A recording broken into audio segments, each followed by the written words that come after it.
Welcome to Books in the Freezer, a podcast dedicated to the deliciously disturbing world of horror fiction. I'm your host, Stephanie, and today I am joined by author Isabel Cañas to talk about her debut novel, The Hacienda. So, Isabel, welcome to the show. Thank you so much for having me, Stephanie. I'm so excited to chat today. I am very excited to have you on. This was one of my most anticipated releases, so Oh, it's this been warms my heart. I love hearing that. It's surreal and it gets to me every time. Yeah, like listen, I do new releases episodes at the beginning of the year and then in the summer to do like second half. And like when I saw this coming out, I was like, this was made for me personally. So thank you so much for putting it out into the world. Thank you. My pleasure. Honestly, writing this, I could go on and on and on about what writing this book meant to me, but that would mean I would be rambling. I would ramble quite a lot when it came to it. For listeners who don't know about it, can you tell them a little bit about the Hacienda?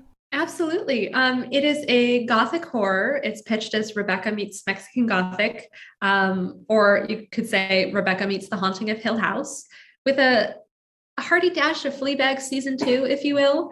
It's about a young woman named Beatriz who chooses to enter into an advantageous marriage with a widower about whom she knows very little, except that his first wife died under mysterious circumstances in order to get herself out of a tight financial situation. And so she moves from Mexico City to his dilapidated country estate, Hacienda San Isidro. And when she's living there alone, discovers that it is profoundly haunted. And no one seems to believe her. So she seeks help from the church in town and finds it in the form of the young priest, Padre Andres, who has many dark secrets of his own. As I said before, I really enjoyed it. I did love the Fleabag season 2 mention. I do have to say, I sometimes cast books mentally when I'm reading it so I can watch things play out. And I did cast, it might be an unimaginative casting choice because he has already played a hot Mexican priest, but Alfonso Herrera. Oh, really? I was thinking like young Gael Garcia Bernal in my head when I was writing, but I also accept this reading casting. Like, I definitely accept this. Yeah, he did great on the unfortunately short-lived Exorcist TV show. But I was like, yep, this is who I'm casting in this role. Have you already played something similar to this? Sure. But here you are in the movie in my head. Daryl Alfonso, let me get you in touch with my film agent. Literally. Ozark wrapped up. Like, you're good now. Go.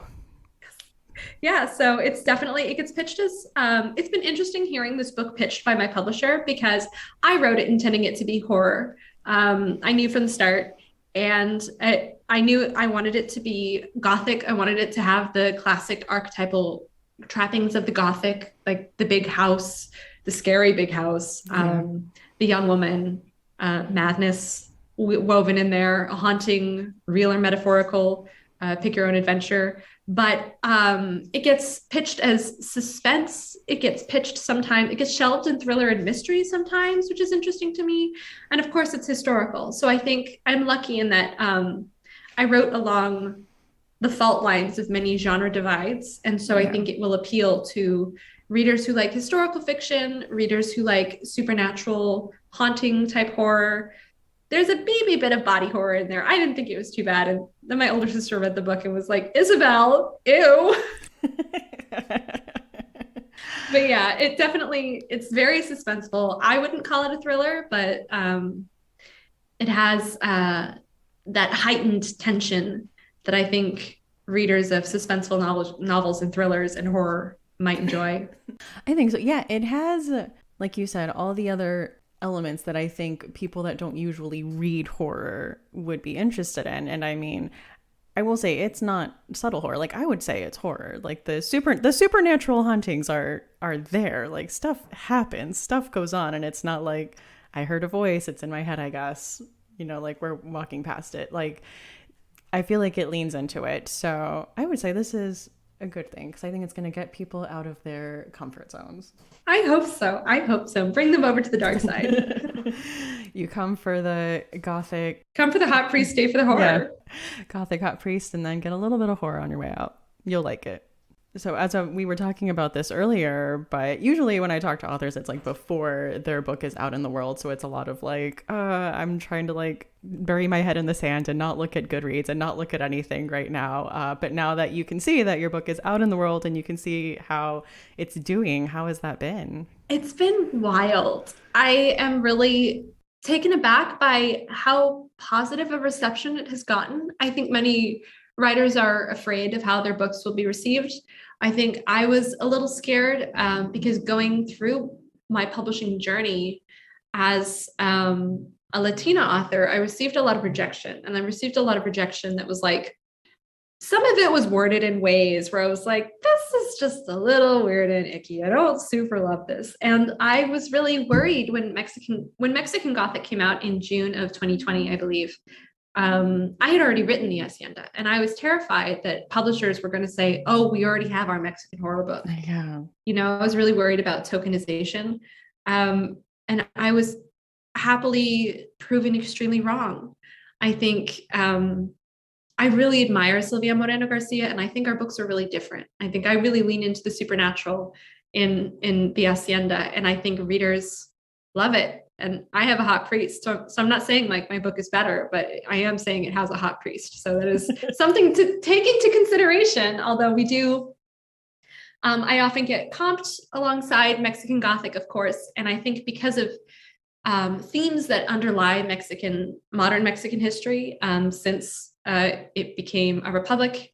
I think there are similarities in the ways that we deal with questions of colorism and racism and class at different intersections. But my book is set in the 19th century and definitely leans into that aesthetic. Like, is there a scene where the heroine runs through the rain at midnight in a white nightgown? Yeah. Do we absolutely embrace that? Absolutely. Absolutely. But seeing the reception has been really incredible. I stay off Goodreads. It is a place for readers. I know I do not belong there. And so one thing that my husband does, bless him, is he will occasionally like scroll through, find a 5-star review and read me a nice like little snippet of it. So I don't even look at it. But he reads it aloud to me. And it's been really heartwarming. It's been really cool because I think one thing that I didn't know I was writing about when I wrote this book was universal fears, because I have always been afraid of the dark. I am I'm a parody of myself. Like, do I write horror? Yes. Am I the biggest wuss that has ever walked this earth? Also, yes. I remember I saw The Ring when I was in high school and I slept with the lights on for like weeks.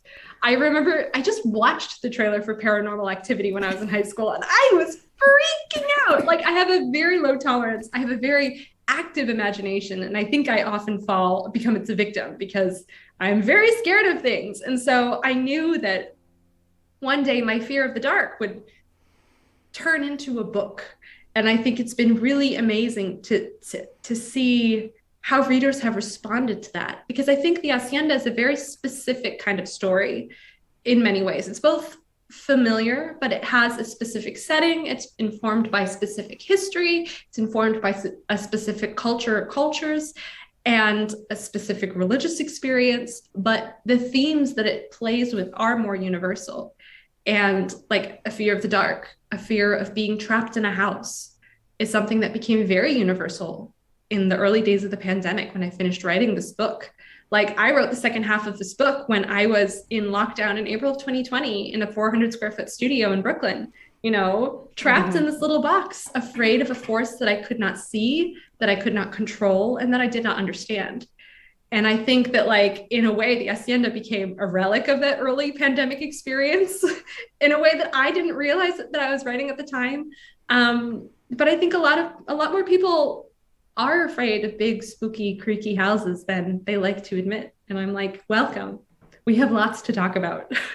I love a haunted house, first of all. That is like one of my favorite horror tropes. And it's always, so much more than the house. I think people are like this is a straightforward, or this is what a straightforward haunted house story looks like. But it's like, even in the most straightforward haunted house story, there is always more to the story than just like, there's a spooky house. Exactly. Like it must be a vehicle for something more. I think I read, what did I read? I read Hell House by, it's like a classic haunted house story, but I think what I left the book feeling kind of hollow because I think it lacked that like deeper story. It was like, yeah, these horrific things are happening and it's very scary on the surface, but like, why are we here? And I think maybe this is why I gravitate towards horror written by women specifically. Because if you think about The Haunting of Hill House, like that is a commentary on female agency. Like we're in the haunted house and we're with the protagonist for a reason. And it's not just like, also, that book is a masterclass in the power of the first page and voice. I've reread it twice before starting to write this book. Oh, wow. It's incredible. It's so good. But yeah, I think exactly, the haunted house it must be more than the sum of its walls. And I think the Hacienda, what I wanted to really drive home with the Hacienda was, and with the title the Hacienda, which my publisher picked and which I have become fond of, is the fact, even though I always want to say La Hacienda, the Hacienda, is the fact that it's not just about the house, but it's about the institution of the Hacienda and its role in racial and socioeconomic disparity in the immediately post-colonial period in Mexico's history. And I play with a lot of that stuff Yeah. in this book because the historical period really informs the characters' backstories and how they move through the world and what they're afraid of. It really determines their fears and what they're afraid of losing and what's at stake for them. So a house is more than the sum of its walls. Definitely. And yeah, those fears were interesting to see throughout the different characters and their different varying levels of privilege throughout the story. It was very interesting. And I will say, as someone who is Mexican and probably should have had a little deeper knowledge of this part in history, like it was very informative to me. I learned a lot. I learned a lot when I was writing it. Like, if you grew up in the US, then the chances are that like you did not learn any of this history when you were in No. school. Like we learned nothing of it. And I think those of us in the diaspora are very like, I don't know about your family, but there's been like quite a lot of like assimilation and Americanization of my family in Texas. And I feel like I feel cut off from a lot of things. And I think this is an experience that echoes with readers like us. And I really wanted to write a book for them. And I think this really comes to the fore in the character of Andres, who feels cut off from the language that his mother spoke. Like, yeah, he can understand it, but he can't speak it. And so when he's talking with his cousin Paloma, who speaks Nahuatl, or what we now call Nahuatl, which is an exonym. And in the 19th century, someone who spoke this indigenous language would probably call it Mexicano because they were Mexica. Anyway, that's a rabbit hole that we could dive down, but I don't know if we have time for it. But I wanted his relationship with the language to be an echo of my own relationship with Spanish and my experience of being a child of two cultures, where I grew up absolutely plagued by questions of identity and belonging and faith in ways that really are embodied by the character of Padre Andres. I think his character and the way he moves through the book, like writing him was a very vulnerable thing for me to do. I don't think I've written about a lot of those like fears and identity crises that I've held like very close to my chest my entire life in such a way. But that's the power of fiction. And I think it's the power of genre fiction, especially, is that you can come at topics that are very close and sensitive to you from a different angle. And I think if somebody else like me reads this book and feels seen by watching this character and his struggle with like the language that his mother spoke, and how does he fit into his family? How does he belong? How can he fulfill his roles in society best? Yeah, I hope that resonates with readers, because I put a lot of myself into that, guys. Yeah, writing is very, from what I've heard from speaking to authors, very therapeutic. A lot of like purging yourself onto the page through your characters and through these actions. So that is fascinating. And yeah, I mean, there's also the aspect of the other traditions that he has to hide as he becomes a priest. I don't know if we want to get into that. I know that is It's like, on I the think it's back. in the It's on synopsis. the back cover copy, but Padre Andres is a witch. Yeah, When I pitch this book, and I'm being cheeky, I sometimes say this book has witches where you least expect them. that is true. That is probably the last place on a few different levels that you would expect Yeah, it's a like not in witch the character. church. Exactly. Well, he's hiding in plain sight. And I think you said in the back, the magic system was fictitious. It was just made up for the book. Okay. Yeah, definitely.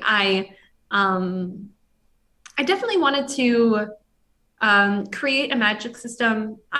Before I started writing horror, I wrote exclusively fantasy. And so I think one thing that's interesting about historical fiction and fantasy is that they both require the same set of skills as a writer. You have to do a lot of world building. Yeah. And I kind of brought that sensibility to this novel. And one thing that can make world building powerful is have it reflect or be an echo of your character's arc. And so I wanted Padre Andres's magic to echo or reflect his to be flippant, his identity crisis, but the conflict that he feels being the child of a white European man and an indigenous woman. He has inherited magic from both sides of his family, and they are in conflict with one another. And he fears one more than the other. And his arc is about accepting who he is and embracing his unique role in his community based on his heritage and those two sides to his magic. Even though he definitely he's a bit of a control freak, honestly. And I was definitely writing again from a place of hashtag write what you know, but also I think parts of ourselves as writers definitely work their way into characters that we write in ways that are sometimes unexpected. But I was like, of course, he's fearful of this thing that he does not understand. And he knows, even though he says, like, and maybe he's being a bit flippant, when Beatrice says, I just find it a little surprising that a priest would be, or that a witch would become a priest, because hello, that is a bit surprising. He says, is there a vocation more natural for a man who hears devils? Like, of course, this makes sense. But I think he's in constant conflict with himself, and that made him very interesting to write. I really enjoyed writing him, and it's so satisfying, and it fills me with incredible joy to hear people tell me that they really liked him. I was like, oh, thank you. I really appreciate it. Oh yeah, I did really like him. I don't know, there was a lot of fun elements to the story, and I think kind of something in there for everyone, even people that come in here for the romance. There's like the like them being in like the closet in the church, like talking. I was like, so fun. So one of my friends said, wait, did this just slip into rom-com territory? This like juxtaposition. Oh no, we gotta hide. Like, I wrote that scene. I loved writing that scene. I really enjoyed writing that scene. I enjoyed writing the scene where they're talking to each other in the confessional. I really enjoyed that. I think were you raised Catholic? I was not, no, but my mom was. Yeah, there are very specific vibes that I feel like if you're raised Catholic, or you have experience with Catholicism, like the echoes, or if you've spent time in like Spanish colonial churches, as I did when I was living in Southern California as a kid, like the echo of footsteps, smell of the church, like hiding in a confessional, the darkness of it all, like the theater of mass, it's just so extra and so deeply superstitious that it was really fun to play with. That's cool. What part of Southern California? I was in Orange County for a while. Yeah, I moved around a lot as a kid. Like every 4 years, we moved to a new house, which is wild, and which I think it gave me a lot of exposure to different kinds of houses, which is how I think I grew to be afraid of some of them. There are definitely some houses that we lived in when I was a kid that just did not have great vibes. And I developed a lot of theories, like little half-baked theories that I then, well, not half-baked, actually very thoroughly baked, and thought about theories that ended up in this book about dwellings and the kind of people who pass through them and what they leave behind emotionally in terms of energy. I don't know. I could get really woo-woo about it, and maybe this is the correct place, but. So were you, as a kid, coming up with these? I was, because I just didn't have another way of articulating why I felt uncomfortable in certain spaces. A home is meant to be a place of refuge. It's meant to be a shelter. It's meant to be especially homes that families live in for a long time, are heirlooms of that family's experience. You know, memories are created there. They're dreamt about by the people who have lived in them and who leave them. They're very interesting places. I think houses hold a lot of emotional and spiritual energy for people in ways that we don't often realize. And I think we all spent a lot of time thinking about the spaces that we lived in during the early pandemic days when Yeah. we spent a lot more time between the four walls than we had before. And maybe we're moving out of that space and it's more comfortable now. But I think because I lived in so many different houses, I really was able to compare and contrast like how I felt in certain spaces versus others. Like I do make a point when I'm searching for apartments now as an adult to be very intentional about like the vibes of a place when I walk in. Like there's some places that I looked at when I was first moving to New York City where I was like, nope, absolutely not. Definitely feels off to me. But when I was a kid, I think like 5 years old, we moved into a house in the northern suburbs of Chicago that was built in the 1920s and that my aunt has since independently confirmed was extremely haunted. And I'm like, thank you, I knew validated. it. I knew it. Because I knew it. I knew it. Little baby me knew it. Because little baby me had to sit in timeout at the bottom of the basement stairs when she misbehaved, which was often. And That's rough. it made me the writer I am today, guys. It really allowed me to meditate on what scared me and really, stare at the darkness and have it stare back at me. And stare it did. I often felt quite watched in that house in a way that wigged me out. And I Yeah. think, yeah, I still dream about that house a lot. And it's really interesting to see which houses come up in my dreams because I've lived in so many. Um, but yeah, I definitely drew on that experience quite a lot while writing the Hacienda. I think dreams also play a part in this book. Beatriz has a lot of nightmares. Yeah. Yeah, those were fun to write. I'd never written dreams like that before. And it was like very freeing and very scary. Well, yeah, I mean, dream logic, you can do anything. There are no barriers. So, There are no barriers. And I think it was also really good for character development hmm. because there's one nightmare where Beatriz has where she's just met Padre Andres, but in her dream, she finds like her sheets shredded as if by claws in her bedroom. And she Hmm. calls for Padre Andres to say, like, oh, hey, you need to come look at this because in her dream logic, it makes perfect sense that he would need to come see this. And I think that like slowly builds the bricks for their emotional intimacy throughout the book. I Hmm. don't know, because I think one thing that was really fun about this book was balancing the romance and the horror, because these are not two, I don't believe these are elements that should be in opposition to one another in books. I think I would love to read more horror that has romantic elements in it, because I'm first and foremost very drawn to to romance stories when I read. But I think horror provides a uniquely stressful kind of situation that allows characters to bond much more quickly than they would otherwise. And so, like, Beatriz and Andres become very, very close very quickly based on the psychologically stressful situation in which they Yeah. find themselves. They must rely on one another and form a partnership. And when one gets injured, the other takes care of them, which is another trope that I am just garbage for. When we're running through the rain in the nightgown, we're running to someone, Yeah. we're running to someone for help. So it was, I'm really glad that you enjoyed this book because it's so full of things that I just like, my little garbage heart just really loves the shit out of some of these tropes. And it makes me so happy to hear like been the great thing about having this book come out into the world is like I'm discovering my people who like reading the same things as me because I wrote this book because I wanted to read it and it's reaching readers and they're popping up and DMing me and telling me that they're Mexican American and the representation meant a lot to them, or those are the messages that mean the most to me. Honestly, they really hit home.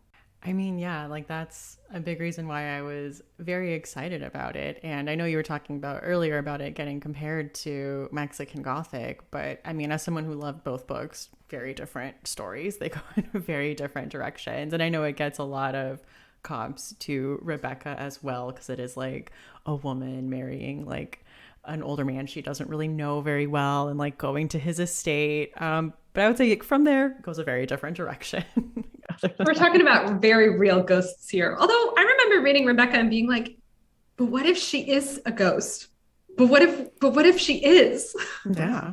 Yeah. She felt like, I think that's the powerful thing about Rebecca is that the dread becomes so intense and the atmosphere becomes so intense that I was like questioning my own, alongside the unnamed Mrs. De Winter, I was questioning my own sanity. Like, am I supposed to be expecting a real ghost? Is that where this book is taking me? So maybe not questioning my sanity, but questioning genre, certainly. What kind of reader expectations should I be having in this book? And reader, I was a bit disappointed when there were not actual ghosts. I had the same reading experience because I know a lot of horror readers love Rebecca. So I kind of went into it from that angle. I'm like, oh, so this is a spooky story. I mean, I still loved it. It's still like a beautiful, wonderful piece of literature. But yeah, like the lack, I'm like, oh, there's not like, the house isn't haunted. What a ripoff. I came in here and all I got was a stupid t-shirt, Yeah. I was looking for a ghost story and I didn't find one. It's like, great story. Could use a ghost though. Could use a ghost though. There's a few things I like to ask guests that come on the show. One of them is a chilling obsession or something that they've been enjoying lately in horror. I would say I've been binging season 3 of Stranger Things with my husband. I don't know if this counts strictly as horror, but season 3, there's some gnarly monsters going on in there. I think in terms of like suspense and dread, it's not as like, the mystery isn't as intense as season 1. Like, I think season 1 is a work of art. It was deeply enjoyable. I didn't think I was going to like it. My husband was like, you got to watch it. You got to watch it. You got to watch it. And I'm like, I hate the 80s. It's just not my vibe. That's a bold statement. I know it's a controversial statement, but it's just not my vibe, guys. Like, I mean, changed my mind, and maybe Stranger Things has. I enjoyed it immensely. So watching that, I'm also reading House of Hunger by Alexis Henderson, which comes out in September. Okay. Her first book is called The Year of the Witching, and it's kind of like historically informed fantasy, where it's dark fantasy. The vibe is kind of like Puritan New Englandish. It is fantasy, secondary world, but that's the vibe. There are monsters in the woods, there's witchcraft, there are plagues, and a young woman of mixed heritage who occupies a precarious position in society needs to lean into her witchcraft to rescue and save the people she cares about in her community. It's a really powerful book. And it, like, the conclusion is like, it's cinematic. It's got like, if you liked The Chilling Adventures of Sabrina, but like mash it up with like The Witch and like other more Puritan based type things. Like, there's like going into the woods. There's like, I'm there already. Female energy and the power of it, and like the inherent witchiness of it. There's mud, there's blood, there's woods, there's goats. Oh, it's great. I love it. So her next book is called House of Hunger, and it's different. It's more gothic. Mm-hmm.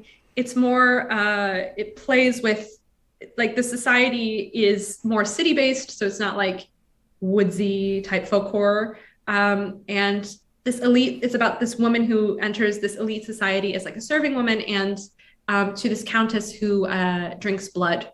And so there's like this whole society, like elite society built, like this decadent, dark society built around like there's drinking blood as this. Anyway, there's like a mystery. Someone might get hurt. I'm not too far in it, but I'm definitely finishing it soon, and I love it. So those are my 2 horror obsessions lately. Ooh, very good. I still have to read The Year of the Witching, but that has been on my TBR. And The Chilling Adventures of Sabrina Meets the Witch is definitely one way to get me on board. Take Prudence from The Chilling Adventures of Sabrina and put her in The Witch. Okay. It's so good. It's so good. Yes. Well, I will have to keep my eye out for both of those. And then another tradition that we have on the podcast is we ask all our guests for a final girl song. There is a Spotify playlist where we have everyone's answers. And it's funny, everyone's like definition of what a final girl song is different. So what is yours? I think mine will actually tell you a lot about Beatrice's character if you haven't read the book. So the song is called Mala Leche by Cañas.